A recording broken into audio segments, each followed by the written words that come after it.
بسم اللہ الرحمن الرحیم۔ السلام علیکم سامعین، کاشان بصیرت کے یوٹیوب چینل پہ میں سیمی زوار کتاب لے کے آپ کی خدمت میں حاضر ہوں، اور کتاب کون سی ہے آپ لوگوں کو اچھی طرح معلوم ہے، یاد ہے، امام علی علیہ السلام ولادت سے شہادت تک، اور جس کے مؤلف ہیں آیت اللہ سید محمد کاظم قزوینی۔ ہماری اس کتاب کی ریڈنگ کا یہ ہے پارٹ نمبر 23، اور ہم 329 پیج پہ اس پارٹ کی ریڈنگ کا آغاز کرنے جا رہے ہیں۔ بس میں اتنا بتا دوں گی کہ جو چیپٹر ہم نے پڑھنے کا آغاز کیا تھا پچھلی آڈیو میں ہم کر چکے تھے، اس کا وہ ٹاپک ہے وفات رسول صلی اللہ علیہ وآلہ وسلم اور علی علیہ السلام، اور ہم نے مختلف چیزیں ساتھ ساتھ پڑھی ہیں۔ اور اب جو ہم نے لاسٹ ایک پڑھی تھی وہ میں آیت سورہ احزاب کی آیت نمبر 36 وہ ساتھ ابھی پڑھ دیتی ہوں، اور اس کے بعد پھر ہم ساتھ آگے چلیں گے۔ وہ یہ تھی کہ انورٹڈ کاما میں کہ کسی مومن مرد اور عورت کو یہ اختیار حاصل نہیں ہے کہ جب خدا اور اس کا رسول صلی اللہ علیہ وآلہ وسلم فیصلہ کر دیں تو انہیں اپنے معاملات کا اختیار حاصل ہو، اور جو بھی اللہ اور اس کے رسول کی نافرمانی کرے تو وہ صریحاً گمراہ ہے۔ یہاں پہ انورٹڈ کاما کلوز ہو گیا۔ اب ہم آغاز کر رہے ہیں آج کی جو پارٹ کا، یعنی پارٹ نمبر 23 کا لکھا ہے۔ روایات بتاتی ہیں کہ جب حاسد اور منافق افراد کو علم ہوا کہ رسول اکرم صلی اللہ علیہ وآلہ وسلم عن قریب اپنی صاحبزادی جناب فاطمہ زہرا سلام اللہ علیہا کا حضرت علی علیہ السلام کے ساتھ نکاح کرنے والے ہیں، تو حاسد افراد جانتے تھے کہ فاطمہ زہرا سلام اللہ علیہا حضرت مریم کی مثل ہیں اور اہل جنت خواتین کی سردار ہیں، تو انہیں اس بات سے بہت ہی دکھ ہوا کہ ان میں سے کچھ افراد نے جسارت کرتے ہوئے رسول خدا سے بی کے رشتے کی درخواست بھی کی تھی، لیکن انہیں کامیابی حاصل نہ ہوئی۔ انہوں نے دیکھ لیا کہ داماد نبی صلی اللہ علیہ وآلہ وسلم بننا علی علیہ السلام ہی کا مقدر بن چکا ہے، اور وہ حضرت علی علیہ السلام کی یہ فضیلت برداشت کرنے پر آمادہ نہیں تھے، اسی لیے انہوں نے مکاری اور چال بازی کی اور اپنے خاندان کی عورتوں کو حضرت فاطمہ زہرا سلام اللہ علیہ کے پاس بھیجا، اور انہوں نے جا کر جناب سیدہ سلام اللہ علیہ سے کہا کہ ہمیں معلوم ہوا ہے کہ آپ کے والد ماجد آپ کا نکاح علی علیہ السلام سے کرنا چاہتے ہیں، جبکہ علی علیہ السلام مالی طور پر نہایت ہی مفلس ہیں۔ اگلے پیراگراف میں لکھا ہے، سیدہ سلام اللہ علیہ ان خود ساختہ ہمدرد عورتوں کے مقاصد کو جانتی تھیں، اس کے باوجود آپ علیہ السلام نے کمال تحمل سے کام لیتے ہوئے ان عورتوں کو کچھ نہ کہا، اور جب حضرت علی علیہ السلام کا عقد کا وقت آیا تو حضرت سیدہ سلام اللہ علیہ نے چاہا کہ خود ساختہ ہمدرد عورتوں اور ان کے سرپرستوں کو زبان رسالت سے جواب دلایا جائے تاکہ اس کے بعد کسی کے پاس کہنے کے لیے کچھ بھی نہ ہو۔ چنانچہ سیدہ سلام اللہ علیہ نے اپنے والد علیہ السلام سے عرض کیا، بابا جان آپ میرا رشتہ اس انسان سے کر رہے ہیں جس کے پاس مال نام کی کوئی چیز ہی نہیں ہے۔ اس کے جواب میں رسول خدا صلی اللہ علیہ وآلہ وسلم نے جو کچھ کہا، جو فرمایا، آپ علیہ السلام نے ملاحظہ فرمایا کہ کسی شاعر نے کیا ہی خوب کہا ہے۔ اب ہم ترجمہ پڑھیں گے پیج 330 پر، جو شاعر نے کہا ہے اس کا، کہ جب اللہ کے کسی انسان کی پوشیدہ فضیلت کو ظاہر کرنے کا ارادہ کرتا ہے تو اس کا ذریعہ حاسد کی زبان کو بنا دیتا ہے۔ Inverted comma close. آگے چلتے ہیں، لکھا ہے، خطیب نے معتبر سند کے ساتھ ابن عباس کس سے نقل کیا ہے کہ جب رسول اکرم صلی اللہ علیہ وآلہ وسلم نے حضرت علی علیہ السلام کی حضرت فاطمہ زہرا سلام اللہ علیہ سے شادی کی تو بی بی سلام اللہ علیہ نے کہا کہ یا رسول اللہ آپ نے میری شادی ایک مفلس انسان سے کی ہے جس کے پاس کچھ بھی نہیں ہے، تو نبی اکرم صلی اللہ علیہ وآلہ وسلم نے فرمایا، ترجمہ انورٹڈ کاما، کیا آپ سلام اللہ علیہ اس بات پر راضی نہیں ہیں کہ اللہ تعالیٰ نے اہل ارض میں سے 2 مردوں کا انتخاب کیا ہے، ان میں سے ایک آپ علیہ السلام کے والد ہیں اور دوسرے آپ سلام اللہ علیہ کے شوہر ہیں۔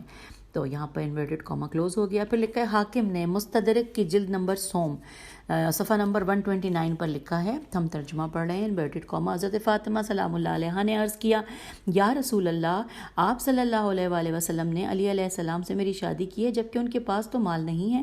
رسول خدا نے فرمایا، کیا تم اس بات پر راضی نہیں ہو کہ خدا نے اہل ارض پر نگاہ ڈالی تو اس نے 2 مردوں کا انتخاب کیا، ان میں سے ایک آپ سلام اللہ علیہ کے والد اور دوسرے آپ سلام اللہ علیہ کے شوہر ہیں۔ Inverted comma close. اب ہم پیج 331 پہ آگئے ہیں، لکھا ہے، ابن عباس راوی ہیں کہ رسول اکرم صلی اللہ علیہ وآلہ وسلم نے جناب فاطمہ زہرا سلام اللہ علیہ سے فرمایا، انورٹڈ کاما، کیا آپ راضی نہیں ہیں کہ میں نے آپ کا نکاح اس شخص سے کیا ہے جس نے سب سے پہلے اسلام قبول کیا، جو سب سے بڑا عالم ہے، اور آپ سلام اللہ علیہ میری امت کی خواتین کی سردار ہو، جیسا کہ مریم علیہ السلام اپنی قوم کی عورتوں کی سردار تھیں۔ اللہ نے اہل زمین پر نظر کی تو ان میں سے 2 مردوں کا انتخاب کیا، ان میں سے ایک تو تمہارا والد بنایا اور دوسرے کو تمہارا شوہر بنایا، انورٹڈ کاما کلوز۔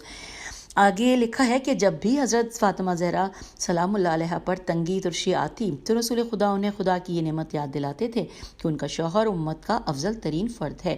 اس یاد دہانی کا مقصد یہ ہوتا تھا کہ بی بی سلام اللہ علیہ کو سکون اور تسلی محسوس ہو۔ اس امر کی گواہی اس روایت سے ملتی ہے کہ جسے امام احمد نے اپنی مسند کی جلد 5 کے صفحہ نمبر 26 پر معقل بن یسار کی زبانی نقل کیا ہے کہ ایک مرتبہ حضرت فاطمہ سلام اللہ علیہ بیمار ہوئیں، رسول اکرم صلی اللہ علیہ وسلم ان کی عیادت کے لیے گئے۔ آپ نے حضرت سیدہ سلام اللہ علیہ سے پوچھا کہ آپ اپنے آپ کو کیسا محسوس کرتی ہیں؟ تو بی بی سلام اللہ علیہ نے جواب دیا کہ بابا جان، میں اپنے آپ کو سخت غم اور سخت فقر میں پاتی ہوں کہ میری بیماری طویل ہو چکی ہے۔ تو رسول اکرم صلی اللہ علیہ وسلم نے فرمایا کہ کیا آپ اس پر راضی نہیں ہیں کہ میں نے آپ سلام اللہ علیہ کی شادی اول المسلمین سے کی ہے، اور جو کہ سب سے زیادہ علم رکھتا ہے اور سب سے بڑا بردبار ہے، انورٹڈ کاما کلوز۔ اب ہم پیج 332 پہ آگئے ہیں۔ یہاں پہ ہیڈنگ ہے کہ ایک اور طرح سے وصیت کا اثبات۔ آئیے مل کے پڑھتے ہیں۔ لکھا ہے کوئی بھی باشعور اور صاحب علم رسول خدا صلی اللہ علیہ وسلم کی اس وصیت سے انکار نہیں کر سکتا کہ رسول اکرم صلی اللہ علیہ وسلم نے جب علی علیہ السلام کو اپنے علم اور اپنی حکمت کا وارث بنایا تو آپ صلی اللہ علیہ وسلم نے انہیں یہ وصیت کی تھی کہ وہ آپ کو غسل دیں اور کفن پہنائیں اور دفن کریں، اور آپ صلی اللہ علیہ وسلم کے قرض کو ادا کریں اور آپ کے وعدوں کو پورا کریں اور لحد میں اتاریں۔ یہاں پہ لکھا ہے دیلمی، دال یہ لام میم چھوٹی ہے، دیلمی نے اس کی روایت کی ہے۔ یہ حدیث کنز الاعمال کی 6 جلد میں موجود ہے اور حدیث کا نمبر 2583 ہے۔ پھر آگے اگلے پیراگراف میں لکھا ہے کہ حضرت عمر رضی اللہ سے منقول ہے کہ رسول خدا صلی اللہ علیہ وسلم نے حضرت علی علیہ السلام سے فرمایا کہ یا علی، آپ مجھے غسل دیں گے اور مجھے دفن کریں گے۔ یہ حدیث کنز الاعمال کی جلد 6 صفحہ نمبر 393 میں مرقوم ہے۔ علاوہ عظیم مسند احمد جلد 5 صفحہ نمبر 45 میں مرقوم ہے کہ حضرت علی علیہ السلام کا بیان ہے کہ میں نے رسول خدا صلی اللہ علیہ وسلم سے سنا، انہوں نے فرمایا کہ مجھے علی علیہ السلام کی وجہ سے 5 چیزیں ایسی ملی ہیں کہ جو مجھ سے پہلے کسی نبی کو نہیں ملی۔ پہلی بات یہ کہ وہ میرا قرض ادا کرے گا اور مجھے دفن کرے گا۔ کنز الاعمال جلد 6 صفحہ نمبر 403 میں مرقوم ہے کہ جب رسول خدا صلی اللہ علیہ وسلم کے جسد اطہر کو چارپائی پر رکھا گیا اور لوگوں نے چاہا کہ آپ صلی اللہ علیہ وسلم کی نماز جنازہ پڑھی جائے تو اس وقت حضرت علی علیہ السلام نے فرمایا کہ رسول خدا صلی اللہ علیہ وسلم کے جنازے کا کوئی بھی امام نہ ہوگا۔ آپ زندگی میں بھی ہمارے امام تھے اور وفات کے بعد بھی ہمارے امام ہیں۔ اور اس کے بعد لوگ صف در صف آتے رہے اور جنازہ پڑھتے رہے، ان کا کوئی امام نہیں تھا۔ وہ تکبیر کہتے تھے اور حضرت علی علیہ السلام و رسول خدا صلی اللہ علیہ وسلم کے سامنے کھڑے ہو کر یہ کہتے تھے انورٹڈ کاما کہ اے نبی صلی اللہ علیہ وسلم، آپ پر سلام ہو اور اللہ کی رحمت اور برکات ہوں۔ خدایا، ہم گواہی دیتے ہیں کہ نبی اکرم صلی اللہ علیہ وسلم پر جو کچھ تو نے نازل کیا تھا انہوں نے اس کی تبلیغ کی تھی اور تیری راہ میں جہاد کیا تھا، یہاں تک کہ اللہ نے اپنے دین کو عزت عطا کی اور اپنا فرمان پورا کیا۔ خدایا، ہمیں ان لوگوں میں سے بنا جو نبی اکرم صلی اللہ علیہ وسلم پر نازل ہونے والی تعلیمات کی اتباع کرتے ہیں، اور ہمیں ان کے بعد ثابت قدم رکھ اور ہمیں انہیں یکجا کر۔ انورٹڈ کاما کلوز، پیج 330 ہے یہ۔ اور اس کے بعد لکھا ہے کہ اس دعا پر لوگ آمین آمین کہتے تھے۔ اس طرح سے جنازہ ہوا اور مردوں نے آپ کا جنازہ پڑھا، پھر عورتوں نے، پھر بچوں نے آپ کا جنازہ پڑھا۔ اب یہاں پہ آخری پیراگراف ہے اس چیپٹر کا کہ ہم نے یہ ساری روایت طبقات ابن سعد سے غسل نبی و دفن نبی صلی اللہ علیہ وسلم کے باب سے نقل کی ہے۔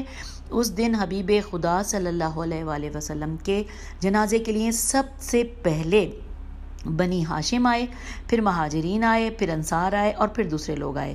رسول خدا صلی اللہ علیہ وآلہ وسلم کی سب سے پہلے حضرت علی علیہ السلام اور حضرت عباس نے نماز جنازہ پڑھی، دونوں صف بنا کر کھڑے ہوئے اور 5 تکبیرات کے ساتھ نماز جنازہ پڑھی۔ حوالہ ہے انتہا کلام سیدنا شرف الدین رحمۃ اللہ علیہ۔ آئیے یہ چیپٹر مکمل ہو گیا۔ اگلا چیپٹر ہے 334 پیج پہ وصیت کے متعلق چند نصوص، نون صاد واو سین۔ آئیے پڑھتے ہیں۔ لکھا ہے امیر المومنین حضرت علی علیہ السلام کی وصیت کے متعلق قرن اول کے مہاجرین، انصار اور تابعین کے جن شعراء نے اپنی نظموں میں اظہار خیال کیا ہے، ہم انہیں اس وقت نہیں لانا چاہتے۔ اب ہم وفات پیغمبر صلی اللہ علیہ وآلہ وسلم کا تذکرہ کرتے ہیں اور دیکھتے ہیں کہ امیر المومنین علیہ السلام نے آپ صلی اللہ علیہ وآلہ وسلم کی وصیتوں پر کیسے عمل کیا۔ ہم نے سابقہ بیانات میں عرض کیا ہے کہ حضرت علی علیہ السلام بعثت نبویہ کے روز اول سے لے کر رسول خدا صلی اللہ علیہ وآلہ وسلم کی زندگی کے آخری لمحات تک حضرت صلی اللہ علیہ وآلہ وسلم کے ساتھ رہے ہیں۔ کتاب ابی اسحاق میں مرقوم ہے کہ رسول خدا صلی اللہ علیہ وآلہ وسلم کی طبیعت انتہائی ثقیل تھی کہ حضرت ابو بکر رضی اللہ آئے اور کہا کہ یا رسول اللہ موت کب ہے؟ تو آپ صلی اللہ علیہ وآلہ وسلم نے فرمایا کہ بس آنے کو ہے۔ تو حضرت ابو بکر رضی اللہ نے کہا کہ پھر آپ کہاں جائیں گے؟ تو رسول اکرم نے فرمایا کہ میں سدرۃ المنتہا، جنت المأویٰ اور رفیق اعلیٰ کے پاس جاؤں گا اور پرمسرت زندگی گزاروں گا۔ تو حضرت ابو بکر رضی اللہ نے کہا کہ آپ کو غسل کون دے گا؟ تو رسول اکرم صلی اللہ علیہ وآلہ وسلم نے فرمایا میرے خاندان کے افراد، قریب سے قریب تر افراد مجھے غسل دیں گے۔ تو حضرت ابو بکر رضی اللہ نے کہا کہ ہم آپ کو کس چیز کا کفن پہنائیں؟ تو رسول اکرم صلی اللہ علیہ وآلہ وسلم نے فرمایا میں نے جو کپڑے پہن رکھے ہیں یا پھر یمانی حلہ یا پھر مصر کے سفید کپڑے کا کفن۔ پیج 335 پہ ہم آ گئے۔ لکھا ہے حضرت ابو بکر رضی اللہ نے کہا کہ آپ صلی اللہ علیہ وآلہ وسلم پر نماز کیسے پڑھی جائے؟ اس وقت گریہ کی آوازوں سے زمین لرز اٹھی۔ تو نبی اکرم صلی اللہ علیہ وآلہ وسلم نے رونے والوں سے فرمایا کہ صبر کرو، خدا تمہیں معاف کرے۔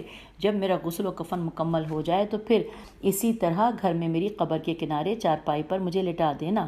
تم سب یہاں سے چلے جانا۔ سب سے پہلے میرا خدا مجھ پر درود بھیجے گا، پھر ملائکہ کو میرے جنازے کی اجازت دی جائے گی، پھر سب سے پہلے جبرائیل امین علیہ السلام نازل ہوں گے، پھر اسرافیل، پھر میکائیل علیہ السلام، پھر ملک الموت ملائکہ کے بہت سے لشکروں کے ساتھ نازل ہوں گے، اور اس کے بعد تم گروہ در گروہ میرے پاس آنا اور مجھ پر صلوات و سلام پڑھنا اور مجھے اذیت نہ دینا۔ میرے جنازے کی ابتدا وہ کرے جو میرا سب سے زیادہ قرابت دار ہو، پھر ترتیب وار میرے اہل بیت علیہ السلام میرا جنازہ پڑھیں، پھر عورتیں اور پھر بچے۔ اب لکھا ہے کہ حضرت ابو بکر رضی اللہ نے کہا کہ آپ صلی اللہ علیہ وآلہ وسلم کی قبر میں کون داخل ہو؟ تو رسول خدا صلی اللہ علیہ وآلہ وسلم نے فرمایا میرے قرابت دار ملائکہ کے ساتھ داخل ہوں گے جو تمہیں دکھائی ہی نہ دیں گے۔ تم اٹھو اور ان لوگوں کو میرے پاس آنے دو جو تمہارے پیچھے ہیں۔ راوی کا بیان ہے کہ میں نے حرس بن مرہ سے کہا کہ تجھ سے یہ روایت کس نے بیان کی ہے؟ اس نے کہا مجھ سے عبداللہ بن مسعود نے بیان کی ہے۔ حضرت علی علیہ السلام سے منقول ہے کہ آپ علیہ السلام نے فرمایا کہ جب رسول خدا صلی اللہ علیہ وآلہ وسلم مرض الموت میں مبتلا ہوئے تو اس عرصے میں ہر رات اور ہر دن جبرائیل علیہ السلام حضرت صلی اللہ علیہ وآلہ وسلم پر نازل ہوتے تھے اور کہتے تھے کہ السلام علیکہ، آپ صلی اللہ علیہ وآلہ وسلم کا رب آپ پر سلام بھیج رہا ہے اور خدا پوچھ رہا ہے کہ آپ اپنے آپ کو کیسا پا رہے ہیں، جب کہ خدا آپ صلی اللہ علیہ وآلہ وسلم کی حالت کو آپ سے بھی بہتر جانتا ہے۔ اس ذریعے سے وہ یہ ارادہ رکھتا ہے کہ وہ آپ صلی اللہ علیہ وآلہ وسلم کی عظمت اور شرف میں اضافہ کرے، اور وہ یہ چاہتا ہے کہ اس طرح سے مریض کی عیادت کو آپ صلی اللہ علیہ وآلہ وسلم کی امت میں سنت کا درجہ حاصل ہو۔ ہم آگئے پیج 336 پہ۔ لکھا ہے اگر نبی اکرم صلی اللہ علیہ وآلہ وسلم تکلیف محسوس کر رہے ہوتے تھے تو آپ صلی اللہ علیہ وآلہ وسلم جبرائیل علیہ السلام سے فرماتے تھے کہ میں درد محسوس کر رہا ہوں۔ اس وقت جبرائیل علیہ السلام یہ کہتے تھے کہ محمد صلی اللہ علیہ وآلہ وسلم آپ کو معلوم ہونا چاہیے کہ اللہ نے آپ پر کوئی سختی نہیں کی، اور اس کی تمام مخلوقات میں آپ صلی اللہ علیہ وآلہ وسلم سے زیادہ اسے اور کوئی پیارا ہی نہیں ہے، لیکن وہ چاہتا ہے کہ وہ آپ صلی اللہ علیہ وآلہ وسلم کے کراہنے کی آواز سنیں اور آپ کی دعاؤں کو سنیں، تاکہ جب آپ صلی اللہ علیہ وآلہ وسلم اس سے ملاقات ہو جب آپ صلی اللہ علیہ وآلہ وسلم کی اس سے ملاقات ہو تو اس درجے اور ثواب کے مکمل اہل ہوں جو کہ اس نے آپ کے لیے آمادہ کیا ہے۔ آگے لکھا ہے کہ اگر نبی اکرم صلی اللہ علیہ وآلہ وسلم جبرائیل علیہ السلام سے یہ کہتے کہ میں سکون اور راحت محسوس کر رہا ہوں، تو جبرائیل علیہ السلام یہ کہتے تھے کہ آپ صلی اللہ علیہ وآلہ وسلم اس پر خدا کی حمد بجا لائیں۔ خدا یہ چاہتا ہے کہ آپ اس کی حمد بجا لائیں اور اس کا شکر ادا کریں تاکہ وہ اپنی عطا میں اور اضافہ کرے۔ وہ یہ چاہتا ہے کہ اس کی حمد کی جائے اور شکر کرنے والے کو مزید نعمات سے نوازے۔ حضرت علی علیہ السلام کا بیان ہے کہ جب جبرائیل علیہ السلام آئے تو ہم ان کی آمد کو محسوس کر لیتے تھے جب وہ آتے تھے، اور میرے علاوہ گھر کے تمام افراد گھر سے نکل جاتے تھے۔ جبرائیل علیہ السلام نے آپ سے کہا کہ محمد صلی اللہ علیہ وآلہ وسلم، آپ کا رب آپ پر سلام بھیجتا ہے، اور آپ صلی اللہ علیہ وآلہ وسلم کو جاننے کے باوجود آپ سے پوچھتا ہے کہ آپ صلی اللہ علیہ وآلہ وسلم اپنے آپ کو کیسا پا رہے ہیں۔ تو نبی اکرم صلی اللہ علیہ وآلہ وسلم نے فرمایا میں اپنے آپ کو مردہ پا رہا ہوں۔ تو جبرائیل علیہ السلام نے کہا محمد صلی اللہ علیہ وآلہ وسلم مبارک ہو، اس تکلیف کے ذریعے سے خدا یہ چاہتا ہے کہ آپ کی عظمت اور مقام میں اضافہ ہو۔ اگلا پیراگراف ہے، نبی اکرم صلی اللہ علیہ وآلہ وسلم نے فرمایا کہ ملک الموت نے مجھ سے اجازت طلب کی ہے، میں نے اجازت دے دی ہے۔ وہ داخل ہوا تو میں نے اس سے کہا کہ وہ تیری آمد کا انتظار کرے۔ اس کے بعد جبرائیل علیہ السلام نے کہا کہ محمد صلی اللہ علیہ وآلہ وسلم، آپ کا رب آپ صلی اللہ علیہ وآلہ وسلم کا مشتاق ہے۔ آج تک آپ سے پہلے ملک الموت نے کسی سے اجازت طلب نہیں کی، اور نہ ہی آپ صلی اللہ علیہ وآلہ وسلم کے بعد وہ کسی سے اجازت طلب کرے گا۔ پیج 337 لکھا ہے، نبی اکرم صلی اللہ علیہ وآلہ وسلم نے فرمایا کہ جبرائیل اس کے آنے تک آپ کہیں نہ جانا۔ پھر عورتوں کو اندر آنے کی اجازت دی گئی تو عورتیں اندر آئیں۔ آپ نے اپنی بیٹی فاطمہ زہرا سلام اللہ علیہا سے فرمایا کہ آپ میرے قریب آ جائیں۔ بی بی سلام اللہ علیہا اپنے بابا پر جھک گئیں۔ آپ نے اپنی بیٹی سے سرگوشی کی کہ بی بی نے سر اٹھایا تو آنکھوں سے آنسوں کی لڑیاں جاری تھیں۔ پھر حضرت صلی اللہ علیہ وآلہ وسلم نے بیٹی کو قریب آنے کا حکم دیا۔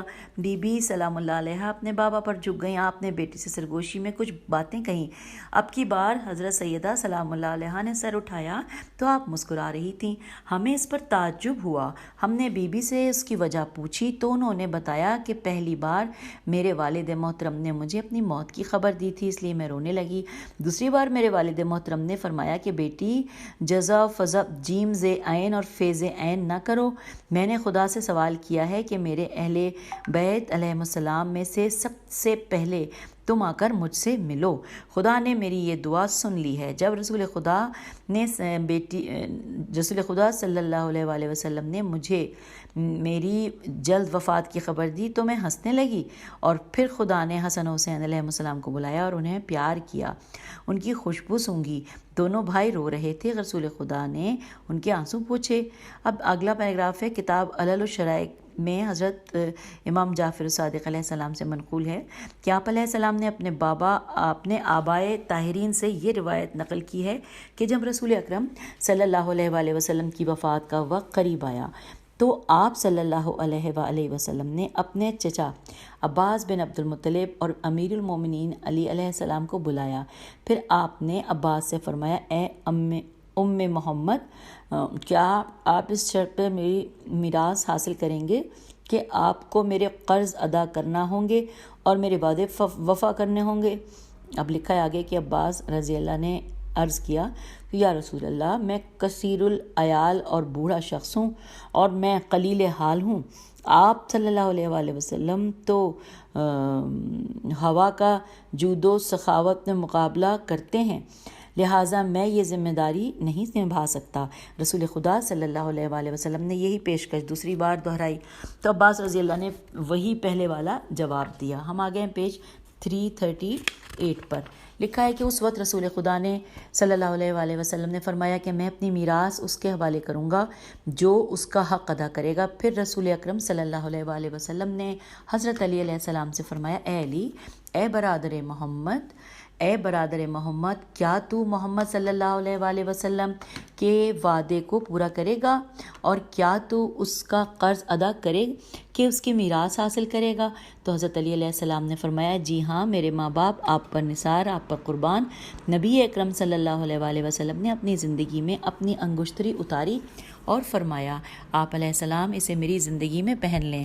حضرت علی علیہ السلام نے وہ انگشتری اپنی انگلی میں پہنی۔ پھر رسول خدا صلی اللہ علیہ وآلہ وسلم نے آواز دے کر کہا کہ بلال کو بلاؤ اور اس سے فرمایا کہ میری زرہ خود پرچم اور میری تلوار، میری زرہ خود، خیوہ و دال، خے پہ زبر ہے، خود اور یا خبت تو نہیں ہوگا، خود ہی ہوگا، پرچم اور میری تلوار ذوالفقار لاؤ اور اس کے ساتھ میرا امامہ اور صحاب، سین ہے الف بے، اور چادر، لوٹا اور عصا لے کر آؤ۔ پھر آپ نے فرمایا کہ علی علیہ السلام، جبرائیل علیہ السلام میرے پاس آئے، یہ چیزیں لائے تھے اور کہا تھا کہ محمد صلی اللہ علیہ وآلہ وسلم انہیں زرہ کے حلقے میں داخل کرو۔ پھر آپ صلی اللہ علیہ وآلہ وسلم نے اپنی نالین کے 2 جوڑے منگوائے، ایک گانٹھی ہوئی تھی اور دوسری گانٹھی ہوئی نہیں تھی۔ اس کے ساتھ وہ قمیص بھی تھی جس پر آپ صلی اللہ علیہ وآلہ وسلم کو معراج نصیب ہوئی تھی، اور وہ قمیص بھی تھی جس سے آپ نے جنگ احد میں زیب تن کیا تھا، اور اس کے ساتھ ساتھ آپ صلی اللہ علیہ وآلہ وسلم کی 3 ٹوپیاں بھی تھیں، ایک سفر کی ٹوپی تھی، ایک عیدین کی ٹوپی تھی، اور ایک عمومی استعمال کے لیے تھی۔ پھر نبی اکرم صلی اللہ علیہ وآلہ وسلم نے بلال رضی اللہ سے فرمایا، میرے 2 خچر صہبا اور دلال اور میری 2 اونٹنیاں عزبہ اور صہبا لاؤ، اور اس کے ساتھ میرے 2 گھوڑے لاؤ۔ واضح رہے کہ ایک گھوڑے کا نام جناح جیم نون الف ہے تھا اور مسجد کے دروازے پر بندھا رہتا تھا۔ رسول خدا نے کسی کو کسی کے پاس قاصد بنا کر بھیجنا ہوتا تو آپ صلی اللہ علیہ وآلہ وسلم اسے جناح پر سوار کر کے بھیجا کرتے تھے۔ لکھا ہے دوسرے گھوڑے کا نام ہیزوم ہے، یہ زیبا و میم ہیزوم تھا، جسے آپ صلی اللہ علیہ وآلہ وسلم اپنے پاس بلاتے تو فرماتے تھے کہ اقدم ہیزوم، یعنی کہ ہیزوم آگے آؤ۔ پھر اب لکھا ہے، ہم آگے ہیں پیج 339 پہ، لکھا ہے الغرض حضرت بلال رضی اللہ نے 2 گھوڑے پیش کیے۔ آپ صلی اللہ علیہ وآلہ وسلم کا ایک گدھا تھا جس کا نام تھا یافور، یہ این فیوارے، اور حضرت بلال اسے بھی لے آئے۔ پھر رسول اکرم صلی اللہ علیہ وآلہ وسلم نے حضرت علی علیہ السلام سے فرمایا، اے علی، یہ تمام چیزیں میری زندگی میں لے لو تاکہ میرے بعد آپ صلی اللہ علیہ السلام سے کوئی ان کے لیے جھگڑا نہ کرے۔ حضرت جابر بن عبداللہ انصاری کا یہ بیان ہے کہ رسول خدا نے اپنی مرض الموت میں حضرت فاطمہ سلام اللہ علیہ سے فرمایا کہ میرے ماں باپ آپ پر قربان، اپنے شوہر کو پیغام بھیجو کہ وہ میرے پاس آئیں۔ تو حضرت فاطمہ زہرا سلام اللہ علیہ نے اپنے فرزند حسین علیہ السلام سے فرمایا کہ آپ جائیں اور اپنے بابا جان سے کہیں کہ میرے نانا جان آپ کو بلا رہے ہیں۔ حسین علیہ السلام بن علی علیہ السلام گئے اور اپنے والد کو لائے، اور حضرت علی علیہ السلام رسول خدا کی خدمت میں حاضر ہوئے۔ اس وقت حضرت فاطمہ سلام اللہ علیہ اپنے والد ماجد کے پاس بیٹھ کر بیان کر رہی تھیں۔ بابا جان آپ صلی اللہ علیہ وآلہ وسلم کی تکلیف ہمارے لیے باعث رنج ہے۔ رسول خدا صلی اللہ علیہ وآلہ وسلم نے فرمایا، بیٹی آج کے بعد تیرے والد پر کوئی تکلیف نہیں آئے گی۔ پھر آپ نے فرمایا کہ فاطمہ، نبی صلی اللہ علیہ وآلہ وسلم کی وفات پر گریباں چاک نہیں کیا جاتا اور چہرے کو خراشدار نہیں کیا جاتا اور ہلاکت جیسے الفاظ استعمال نہیں کیے جاتے، اس کے بجائے وہی الفاظ کہیں جو میں نے اپنے فرزند ابراہیم علیہ السلام کی موت کے موقع پر کہے تھے۔ میں نے کہا تھا کہ آنکھیں برس رہی ہیں اور دل کو تکلیف پہنچ رہی ہے، لیکن ہم ایسی بات نہیں کہتے کہ جو ہمارے رب کو ناراض کر دے۔ اب آگے دیکھتے ہیں، لکھا ہے انورٹڈ کامہ میں کہ ابراہیم علیہ السلام تیری وجہ سے ہم مغموم ہیں، اگر ابراہیم زندہ رہتا تو وہ بھی نبی ہوتا۔ یہاں پہ کوشچن انورٹڈ کاما کلوز ہو گیا ہے۔ پھر لکھا ہے کہ آپ صلی اللہ علیہ وآلہ وسلم حضرت علی علیہ السلام کی طرف متوجہ ہوئے اور فرمایا اے علی علیہ السلام میرے قریب آؤ اور اپنا کان میرے منہ پر رکھو۔ حضرت علی علیہ السلام نے ایسا ہی کیا۔ اب آگے لکھا ہے کہ رسول صلی اللہ علیہ وآلہ وسلم نے فرمایا بھائی کیا آپ نے خدا کا یہ فرمان نہیں سنا کہ بے شک جو ایمان لائے اور نیک اعمال کیے تو وہ بہترین خلقت ہیں، اور یہ آیت سورہ بینہ کی آیت نمبر 7 ہے۔ تو حضرت علی علیہ السلام نے عرض کیا کہ کیوں نہیں یا رسول اللہ، بالکل میں نے سنا ہے۔ رسول خدا نے فرمایا کہ وہ آپ علیہ السلام اور آپ کے شیعہ ہیں جو قیامت کے دن روشن چہروں کے ساتھ آئیں گے اور وہ سیر و سیراب ہوں گے۔ اچھا جی، ہم نے پڑھ لیا۔ پھر لکھا ہے کہ پھر آپ نے فرمایا کہ کیا آپ علیہ السلام نے قرآن مجید کی آیت سنی ہے؟ یہ آیت سورہ بینہ کی آیت نمبر 6 ہے۔ ہم مل کر ترجمہ پڑھتے ہیں کہ انورٹڈ کاما بے شک وہ لوگ جنہوں نے اہل کتاب اور مشرکین میں سے شرک کیا وہ ہمیشہ کے لیے دوزخ کی آگ میں ہوں گے، وہ بدترین مخلوق ہیں۔ حضرت علی علیہ السلام نے عرض کیا کیوں نہیں یا رسول اللہ۔ رسول خدا صلی اللہ علیہ وآلہ وسلم نے اچھا یہاں پہ یہ ترجمہ ختم ہو گیا۔ اس کے بعد ہم آگے چل رہے ہیں۔ لکھا ہے کہ رسول خدا صلی اللہ علیہ وآلہ وسلم نے فرمایا وہ تیرے دشمن اور ان کا پیروکار ہے، وہ قیامت کے دن بھوکے پیاسے ہوں گے، بدبخت اور عذاب میں مبتلا ہوں گے اور کفار و منافق ہوں گے۔ اے علی علیہ السلام پہلی آیت تیرے اور تیرے شیعوں کے لیے ہے اور دوسری آیت تیرے دشمنوں اور ان کے پیروکاروں کے لیے ہے۔ جب رحلت کی گھڑی قریب آئی تو امیر المومنین حضرت صلی اللہ علیہ وآلہ وسلم کے پاس موجود تھے، اور جب روح کی پرواز کا وقت قریب آیا تو آپ صلی اللہ علیہ وآلہ وسلم نے فرمایا اے علی اکبر امیر اسرا اپنی آغوش میں رکھ لو، لیکن خدا کا فرمان پہنچ چکا ہے کہ جب میری جان نکلے تو اپنے ہاتھوں کو میرے منہ کے قریب کرنا اور پھر اپنے چہرے کو مس کر لینا، بعد ازاں مجھے قبلہ رخ کر دینا اور میرے معاملات سنبھال لینا، اور تمام لوگوں سے پہلے مجھ پر نماز جنازہ پڑھنا اور لحد میں دفن کرنے سے قبل مجھ سے جدا نہ ہونا اور خدا سے مدد طلب کرنا۔ اگلے پیراگراف میں لکھا ہے کہ حضرت علی علیہ السلام نے آپ صلی اللہ علیہ وآلہ وسلم کا سر اتھر اپنی گود میں رکھا۔ حضرت صلی اللہ علیہ وآلہ وسلم بے ہوش ہو گئے، اور اس وقت حضرت زہرا سلام اللہ علیہ آپ کے چہرے کو دیکھ کر گریں اور رو رو کر یہ اشعار پڑھے۔ پیج 341 پہ ہم آ گئے اور یہ اشعار کا ہم ترجمہ پڑھ رہے ہیں کہ انورٹڈ کاما کہ وہ سفید چہرے والا جس کے چہرے کو بادل دیکھے تو برس پڑے، وہ یتامہ کی پناہ گاہ اور بیوگان کا سہارا۔ رسول اکرم صلی اللہ علیہ وآلہ وسلم نے اپنی آنکھیں کھولی اور نہایت ہی مختلف نحیف آواز میں فرمایا کہ بیٹی یہ تمہارے چچا ابو طالب کا شعر ہے۔ اس وقت یہ شعر نہ پڑھیں، اس کے بجائے یہ آیت پڑھیں جو کہ سورہ آل عمران کی آیت نمبر 144 ہے، اور اس کا ترجمہ ہم پڑھتے ہیں۔ لکھا ہے کہ مجھ محمد صلی اللہ علیہ وآلہ وسلم بس ایک رسول ہے، اس سے پہلے بھی رسول گزر چکے ہیں، تو کیا اگر محمد مر جائے گا یا قتل ہو جائے گا تو تم الٹے پاؤں پھر جاؤ گے؟ انورٹڈ کاما کلوز ہو گیا یہاں۔ یہ سنا تو حضرت سیدہ زہرا سلام اللہ علیہ دیر تک روتی رہی۔ بعد ازاں رسول خدا صلی اللہ علیہ وآلہ وسلم نے بی بی کو قریب آنے کا اشارہ کیا۔ بی بی سلام اللہ علیہ قریب ہوئیں۔ رسول خدا نے ان سے کوئی سرگوشی کی جس کی وجہ سے بی بی کا چہرہ چمکنے لگا، پھر حضرت صلی اللہ علیہ وآلہ وسلم کی وفات ہو گئی۔ اس وقت امیر المومنین علی علیہ السلام کا ہاتھ آپ صلی اللہ علیہ وآلہ وسلم کی ٹھوڑی کے نیچے تھا۔ جیسے ہی آپ صلی اللہ علیہ وآلہ وسلم کی روح نے پرواز کیا تو حضرت علی علیہ السلام نے اپنے ہاتھ کو چہرے کے طرف کیا اور اسے اپنے چہرے پر پھیرا۔ بعد ازاں حضرت علی علیہ السلام نے سید العالمین صلوات اللہ علیہ کو سیدھا لٹایا اور آپ صلی اللہ علیہ وآلہ وسلم کے جسم اتھر پر چادر ڈالی، اور حضرت صلی اللہ علیہ وآلہ وسلم کے تجہیز و تکفین کے معاملات میں مصروف ہو گئے۔ اچھا، اب اگلا پیراگراف ہے کہ امام جعفر صادق علیہ السلام نے فرمایا کہ رسول خدا صلی اللہ علیہ وآلہ وسلم نے حضرت علی علیہ السلام کو وصیت فرمائی تھی کہ آپ کے علاوہ مجھے کوئی اور غسل نہ دے۔ حضرت علی علیہ السلام نے عرض کیا کہ مجھے پانی کون پکڑائے گا؟ تو آپ صلی اللہ علیہ وآلہ وسلم وزنی جسم کے مالک ہیں، میں آپ صلی اللہ علیہ وآلہ وسلم کا پہلو تبدیل نہیں کر سکتا۔ تو نبی اکرم صلی اللہ علیہ وآلہ وسلم نے فرمایا اس کام میں جبرائیل علیہ السلام آپ کی مدد کریں گے اور فضل بن عباس کو آپ کو پانی دے گا۔ آپ علیہ السلام اس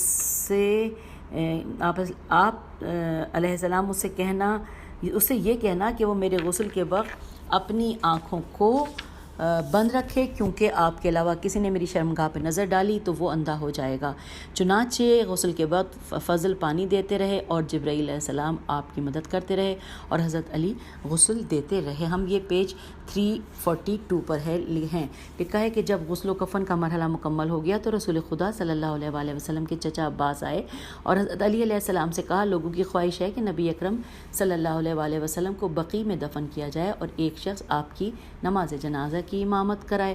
حضرت علی علیہ السلام گھر سے نکل کر لوگوں کے پاس آئے اور فرمایا لوگوں، کیا تم نہیں جانتے کہ رسول خدا زندگی میں بھی ہمارے امام تھے اور وفات کے بعد بھی آپ ہمارے امام ہیں؟ تو کیا تم نہیں جانتے کہ رسول اللہ صلی اللہ علیہ وآلہ وسلم نے ان لوگوں پر لعنت کی ہے جو قبروں کو مصلی بناتے ہیں؟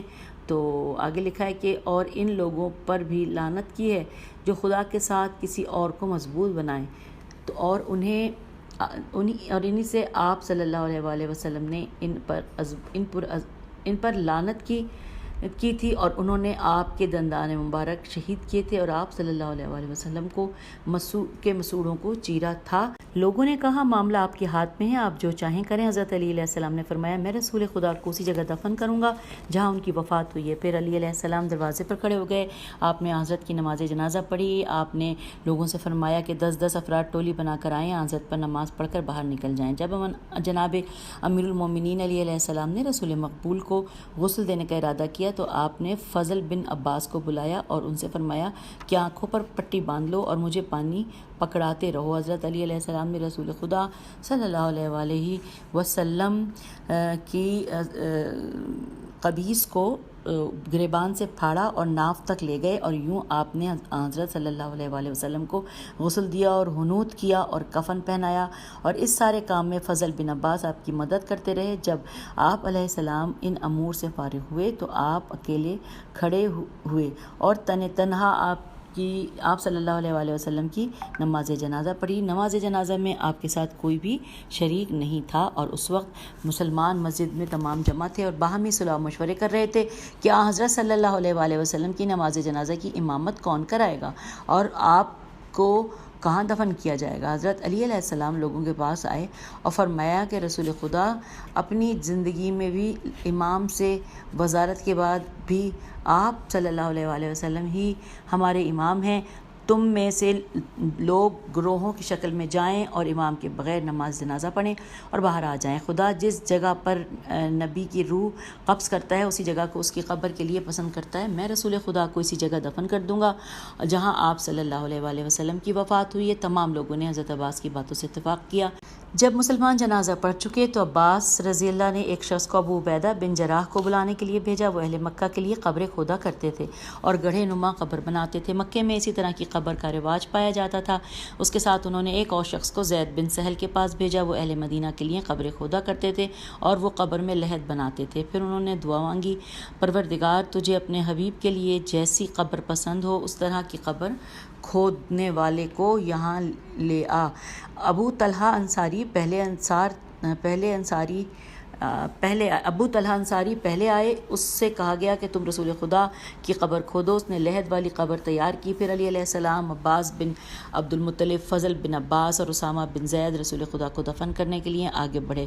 اس وقت انصار نے چیخ کر کہا کہ اے علی، تجھے خدا کا واسطہ ہمیں اس طرح نظر انداز نہ کریں، اس کار خیر میں ہمیں بھی شریک کریں۔ تو حضرت علی علیہ السلام نے فرمایا اس کام میں ہم انس بن خولی کو اپنے ساتھ شامل کرتے ہیں۔ واضح ہے کہ انس بن خولی بدری صحابی تھے اور قبیلہ خرزج کی شاخ بنی اوف کے صاحب فصیلت انسان تھے۔ پھر آگے انورٹڈ کاما کلوز ہو گیا، لکھا انس بن خولی آئے، حضرت علی علیہ السلام نے ان سے فرمایا آپ قبر میں داخل ہو گئیں تو چنانچہ وہ قبر میں داخل ہونے اور حضرت علی علیہ السلام نے رسول اقدس صلی اللہ علیہ وآلہ وسلم کا جنازہ اٹھایا اور اس کی طرف بڑھایا اس کی طرف بڑھایا۔ 344 پیج پر ہم آ گئے۔ پھر جب آپ کا جسم نازنین پوری طرح سے زمین پر آ گیا تو علی علیہ السلام نے انس بن خوری سے فرمایا کہ اب تم اوپر آ جاؤ۔ پھر علی علیہ السلام قبر میں اترے اور آپ کے چہرے سے کپڑا ہٹایا، داہنا رخسار زمین پر روح بقبلہ کر کے رکھا، پھر اینٹیں رکھی گئیں اور اوپر مٹی ڈال دی گئی۔ تو حضرت علی علیہ السلام رسول خدا صلی اللہ علیہ وسلم کا مرثیہ پڑھتے تھے اور یہ کہتے جاتے تھے کہ موت نہ تو والد کو چھوڑتی ہے اور نہ ہی اولاد کو بچاتی ہے، یہ راستہ یوں ہی چلتا رہے گا یہاں تک کہ کوئی بھی نہیں رہے گا۔ یہ نبی اپنی امت کے لیے ہمیشہ نہیں رہا، اگر ان سے پہلے کوئی ہمیشہ رہا ہوتا تو یہ بھی ہمیشہ رہتے۔ ہمارے لیے موت کے پاس ایسے تیر ہیں جو کبھی خطا نہیں کر سکتے، اگر آج کوئی اس تیر سے بچائے گا تو کل نہیں بچے گا۔ انورٹڈ کاما کلوز ہو گیا اور بس حضرت علی علیہ السلام نے بیلچے سے قبر رسول کو درست کیا۔ حضرت کی وفات سن 10 ہجری 28 صفر کو ہوئی تھی۔ یہی چیز اہل بیت علیہ السلام میں مشہور ہے، لہٰذا اب ہم نے یہ مکمل چیپٹر کر لیا۔ اجازت دیجیے، خدا حافظ، فی امان اللہ۔